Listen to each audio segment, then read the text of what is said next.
Ao que está assentado sobre o trono e ao Cordeiro sejam tributadas ações de graças e honra e glória e poder por todos os séculos.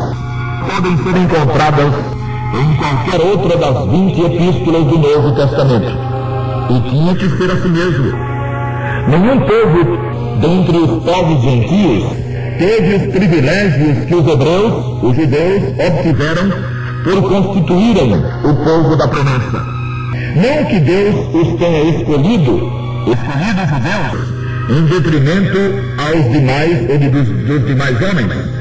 O que Deus fez foi chamar um homem, Abrão, e dele constituir um povo. O povo de Israel não existia. Logo, não foi ele chamado entre outros povos. Foi levantado a partir do nada, de um homem senil e de uma mulher estéril. Gênesis 17, 17 e 18, 11. Sendo o povo da promessa, foi a sua instrumentalidade que o mundo veio a receber o Salvador, que para ele, povo de Israel, seria e foi o Messias. Historicamente, Jesus foi e é rejeitado pelo seu povo. E mesmo os que confiaram no Senhor vacilavam, vez por outra, instigados, perturbados e até ameaçados pelos radicais ortodoxos.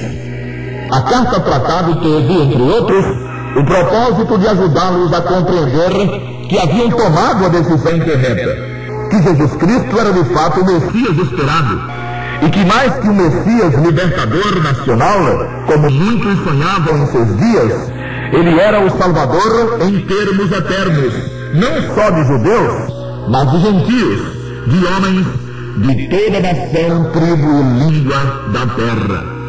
O ataque ou os ataques que os hebreus sofriam de seus compatriotas, que consideravam uma traição, tendo eles deixado o judaísmo, abraçando a fé no Senhor Jesus, tinha, tido e havido pela maioria de Israel, como somente mais um profeta, deixava-os, enfatizamos, apáticos de certa forma, chegando seu crescimento espiritual a sofrer prejuízos tremendos.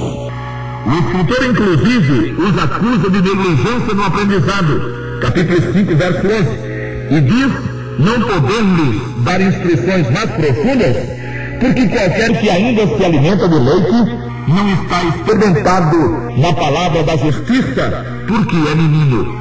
Capítulo 5, versículo 13. Nesse contexto, no contexto da falta de experiência e de profundidade dos remidos hebreus, a quem a carta foi dirigida, estão algumas afirmações que, não sendo competentemente analisadas, têm criado verdadeiros monstros doutrinários bem ao sabor dos pregadores da salvação gangorra.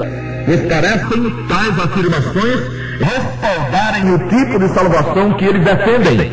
Uma hora sim, outra hora não. Ainda que aqui já tenhamos abordado esse assunto, repetimos-lo, dada a sua importância para o estabelecimento da verdade do dom gratuito no programa da salvação eterna.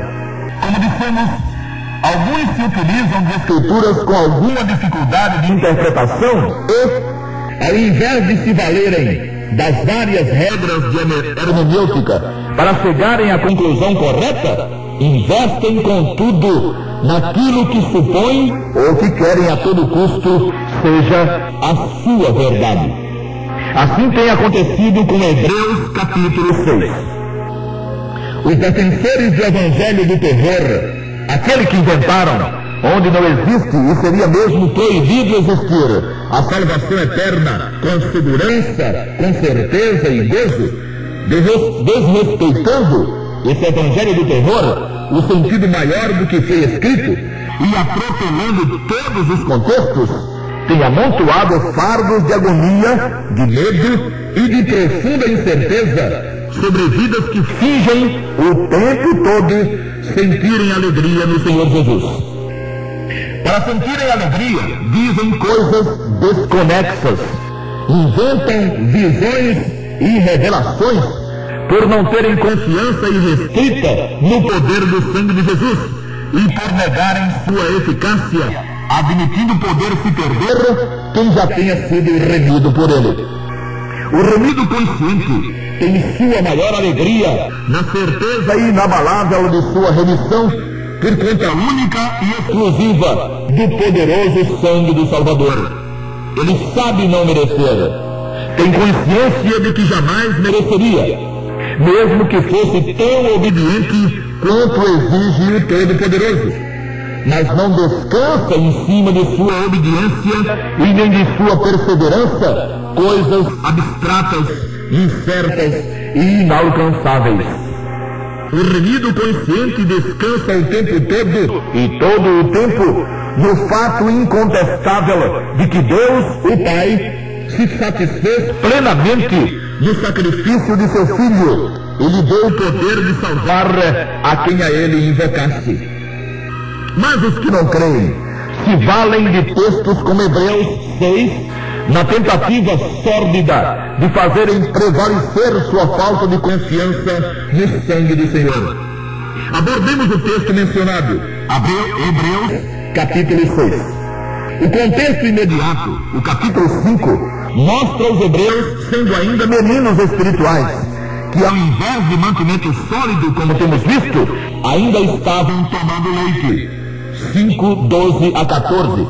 E então disse ele, o escritor, pelo que, deixando os rudimentos da doutrina de Cristo, prossigamos até a perfeição, não lançando de novo o fundamento do arrependimento de obras mortas e de fé em Deus, e da doutrina dos batismos, e da imposição das mãos, e da ressurreição dos mortos, e do juízo eterno.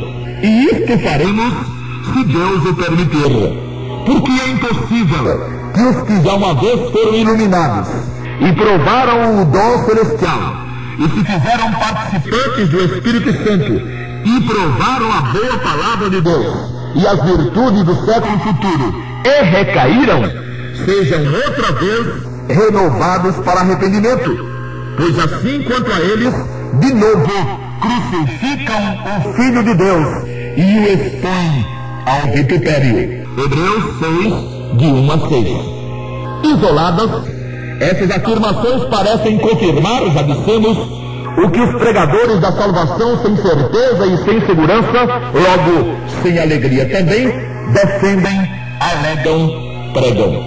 Mas é um crime, e crime hediondo, tecer comentários e valer-se do status de líder, de pregador, para insuflar na mente dos mais simples e que não têm como interpretar detalhes mais rebuscados e ideias contrárias ao Evangelho da Graça e principalmente a famigerada e miserável ideia de que depois de remido, o remido possa deixar de ser e de estar remido.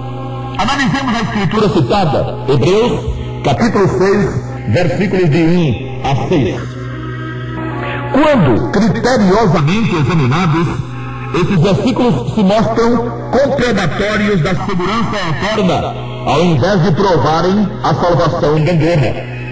A principal palavra usada pelos pregadores do medo é a palavra impossível. Eles se deleitam e abrem um sorriso amarelo só pode ser, imaginando que tal palavra, sendo usada como é no texto, para falar da impossibilidade de alguém que caiu ser novamente renovado para arrependimento, defina como mentira a bendita verdade de uma vez salvo para sempre. Entretanto, a palavra impossível prova no texto exatamente o contrário do que eles pretendem que ela prove. É impossível que os que já uma vez foram iluminados, quer dizer, os que receberam a iluminação do Santo Espírito e foram convencidos, e depois disso provaram o dom celestial, isto é, não ficaram só no convencimento, mas invocaram o nome do Senhor Jesus, recebendo assim o dom gratuito da vida eterna, que é o dom de Deus, ou o dom celestial. E tendo assim procedido, se fizeram participantes do Espírito Santo, tendo-o como selo, penhor e batismo, conforme 2 aos Coríntios 1 e 22, 5 e 5, 1 aos Coríntios 12, 13, Atos 2, 38 e Efésios 1, 13 e 14, e provaram a boa palavra de Deus. E se não fosse verdadeira, cumprindo o que promete, a palavra de Deus não teria nada de boa, e ela promete vida eterna como dom gratuito para quem invocar o nome de Salvador. Romanos 3, 21, 25, aliás, 21 a 25, 4, 4 e 5, capítulo 6, versos 23 e um monte de etc. E ainda tendo esses tais de Hebreus 6 provado as virtudes do século futuro, isto é, da eternidade, e recaíram, é impossível, diz o escritor, que sejam outra vez renovados para arrependimento, pois assim, quanto a eles, de novo crucificam o Filho de Deus e o expõem ao vitupério. De que os hebreus haviam se arrependido inicialmente quando foram iluminados pelo Espírito Santo? Dos pecados preceituados pela lei? De forma alguma. Deles, daqueles pecados, eles já estavam convencidos e até tentavam guardar os mandamentos para não incorrerem naqueles pecados, naquelas falhas preceituadas pela lei. O contexto desse arrependimento vemo-lo no discurso do apóstolo Pedro, quando da descida do Santo Espírito para cumprir a presente dispensação, dirigido o discurso exatamente aos hebreus, que naquela ocasião festejavam o Pentecostes, festa anual do judaísmo, que ocorria 50 dias depois da Páscoa. Ora, ali estavam homens sinceros e tementes a Deus, observadores ferrenhos dos preceitos dados pelo Senhor através de Moisés, e que não careciam de qualquer tipo de admoestação sobre qualquer dos pecados apontados pelo Decálogo. Mas Pedro lhes disse: arrependei-vos e cada um de vós seja batizado em nome de Jesus Cristo para perdão dos pecados, e recebereis o dom do Espírito Santo. Atos 2 e 38. Arrependei-vos de quê? Em nenhum momento, insistimos, Pedro apontou-lhes qualquer falha da qual deveriam se arrepender. Eles tinham rejeitado até ali o Senhor Jesus como o Messias e Salvador. Eles estavam entre aqueles que haviam gritado: crucifica-o, crucifica-o, ou pelo menos alguns dentre eles. Precisavam se arrepender em relação a Jesus. Precisavam sair do campo das hostilidades em que vivem os judeus em relação ao Senhor e jogarem-se aos seus pés espiritualmente, tomando-o como Senhor e Salvador, invocando-o de uma vez por todas, confiando no poder do seu sangue. E como é que alguém que passa pelo processo do arrependimento em relação ao Senhor Jesus, como é que alguém que o via só como bom, bacana, poderoso e Deus, e passou a vê-lo e a tê-lo como Salvador, por ter confiado em sua obra e em seu sangue, pode, por ter cometido alguma falha, algum pecado, voltar a se arrepender? Não pode. É impossível. Ele pode se arrepender dos pecados, mas de não ver Jesus como Salvador não pode mais. Pois disso ele se arrependeu já uma vez e não mudou. Quando um remido peca, falha, transgride, ele não o faz por ter descrito em Jesus ou por não mais tê-lo como Salvador. Ele, o remido, peca, falha, transgride, por ter permitido a sua velha natureza assumir o comando. No caso dos hebreus, a coisa ainda tinha outra conotação.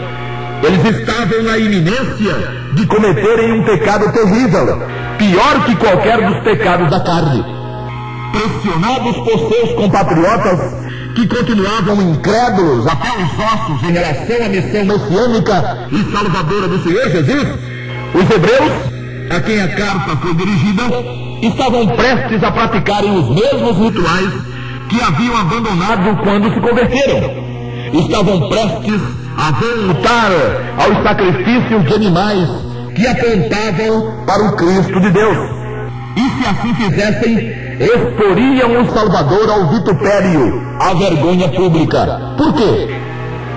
Pela mesma razão que leva muitos hoje a classificarem, ainda que veladamente, o Salvador de fraco e de impotente. Porque é isso que fazem os que afirmam só terem certeza de salvação se forem obedientes e perseverantes. Não se contém em serem obedientes por serem salvos. Não, eles querem participar do plano salvador. E aí, soltam a voz e acham ainda que estão fazendo uma grande coisa. Soltam a voz para dizer que salvos só serão se permanecerem nos retos caminhos do Senhor, e se forem obedientes, e se merecerem, e blá blá blá. E o sangue de Jesus vira água, água pura, somente água, pois se depende de todo mundo para salvar todo mundo, não passa de água o sangue de Jesus. Os hebreus estavam sendo admoestados não sobre o risco de se perderem, porque isso era e é impossível, mas sobre o risco de estarem expondo o Senhor Jesus, o Salvador, a quem eles haviam invocado, à vergonha. Se chegassem às práticas do culto judaico, se a elas recorressem, inclusive ao sacrifício de animais, teria que ser, por não mais considerarem o sacrifício de Jesus suficiente. E se o sangue de Jesus necessitasse da ajuda do sangue de animais, como cordeiros e bezerros, misericórdia, seria melhor confiar em uma pedra qualquer, como aliás fazem muitos, cujos deuses são de pedra e de madeira. Quem assim procedesse, estaria envergonhando o Salvador diante dos anjos e dos homens, mais do que se cometesse pecados da carne e na carne. Quando se comete pecados pela natureza carnal, evidencia-se apenas o que se é, pecador ainda que pecador remido. Mas quando se faz o que os hebreus estavam na iminência de fazerem, e o que muitos hoje fazem, que é tentar ajudar Jesus a salvar ou desconfiar de seu poder salvador e procurar dar uma ajudazinha, e nunca tendo certeza e nunca tendo coragem de afirmar estar salvo para sempre, e que quem é salvo uma vez é salvo pelos séculos sem fim, ao invés de jogar o nome do Salvador para cima, como pretendem, joga para baixo, para o mais baixo que é possível, para a lama, envergonhando-o totalmente. O bema vem aí. Todavia, mesmo assim, quem assim age e pratica, sendo remido, não pode ser renovado para arrependimento de forma alguma. É impossível. Por causa disso, o escritor disse que não ia ficar repetindo e repetindo noções sobre arrependimento de obras mortas, pois eles já sabiam que as obras do culto judaico eram mortas. Não produziam vida, e não produziam porque o sangue de touros e de bodes jamais pôde tirar a culpa dos pecados. Ele não se ocuparia de estar escrevendo também sobre a fé em Deus. Quem é que neste mundo não crê em Deus? Todo mundo crê. Uns o chamam de Jeová, outros de Alá, outros de Tupã, e quem sabe mais quantos nomes existem. Coisa difícil é crer em Deus. Até os cientistas metidos a durões, racionais e iluminados no QI, admitem a existência de uma divindade, de um ser superior, de uma mente maior. Isso não é novidade nenhuma. Quem usa a inteligência reconhece a existência do Criador e sustentador de todas as coisas. Por isso, o escritor disse ser a fé em Deus um mero rudimento da doutrina de Cristo, nada demais. O profundo da doutrina de Cristo é a fé confiança no próprio Cristo. Confiança que leva o remido a declarar sua certeza, sua convicção inabalável nos resultados do poder do seu sangue. Crê em Deus? Os muçulmanos creem, mas ao invés de Jesus, eles têm Maomé. Crê em Deus? Os budistas creem, mas ao invés de Jesus, eles têm Buda. Crê em Deus? Os religiosos de toda ordem creem, mas ao invés de Jesus, eles têm os mandamentos, Maria, as reencarnações, etc. Crer em Deus é rudimento. Profundo é confiar em Jesus e declará-lo pública, ousada e confiadamente. Todos os que negam a eficácia do sangue de Jesus, depois de tê-lo realmente invocado, e isso acontece mais do que se imagina, agem como se estivessem crucificando outra vez o Senhor. Isso quer dizer que eles se tornam iguaizinhos aos que crucificaram o Senhor. E os que crucificaram o Senhor, crucificaram-no por não crerem de forma alguma que ele fosse mais do que um impostor, que só merecia morrer da morte mais cruel e mais vergonhosa. É impossível, totalmente impossível, um remido ser remido novamente. Não se pode evangelizar alguém que já tenha uma vez invocado o nome do Senhor. Se ele caiu em alguma falha, deve levantar-se de onde caiu. Converter-se de novo jamais. É impossível. E se o impossível de Hebreus 6:4 se referisse a alguém que se desviasse da salvação, como inventaram alguns líderes, como se fosse possível alguém se desviar da salvação depois de salvo, então, tal infeliz não poderia ser reconciliado jamais. O que contraria os tais líderes que ficam insistindo para que o tal desviado se reconcilie e volte para os caminhos do Senhor.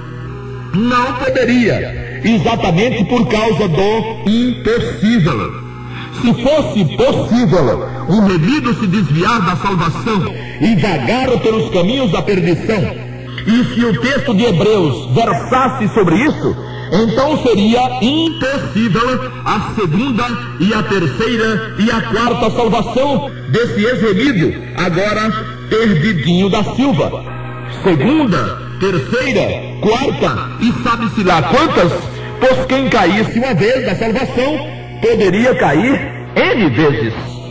Essa concepção puramente humana, produto de mentes carnais, que preferem valorizar a condição do homem, seu potencial, suas obras, sua bondade, entre aspas, ao invés de gritar aos quatro cantos da terra o quanto é poderoso e eficaz o sangue do Senhor Jesus, é claro, sobejamente claro, essa concepção não teve origem no Santo Espírito e nem tem nada de espiritual, ainda que seus defensores se julguem altamente espirituais.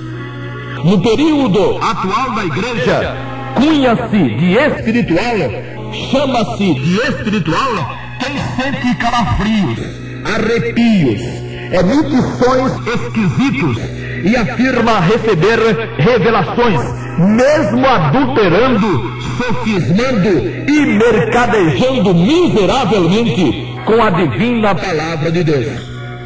Pode ser até que tal pessoa seja espiritual, mas não porque esteja sendo usada pelo Santo Espírito. O Senhor Jesus afirmou, João 16:14, referindo-se ao Santo Espírito, o seguinte: Ele me glorificará, porque há de receber do que é meu e vou-lo-á de anunciar.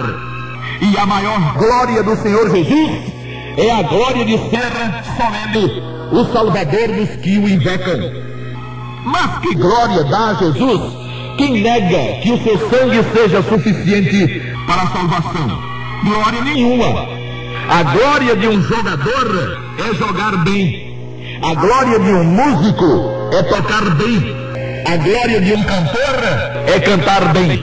Mas qual a glória de um salvador que não salva?